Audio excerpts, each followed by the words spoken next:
চীনে অনুষ্ঠিত হয়েছে গ্লোবাল এন্টারপ্রেনিউরশিপ প্রতিযোগিতা।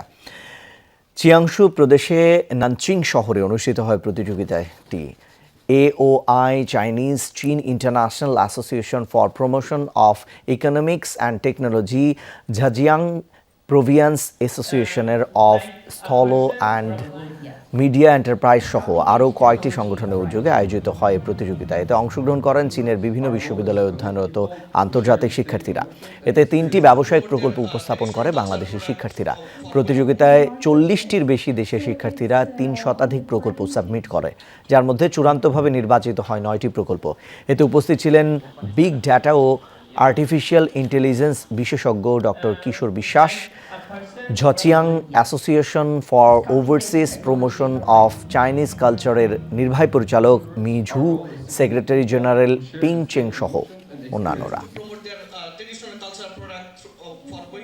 Market yet.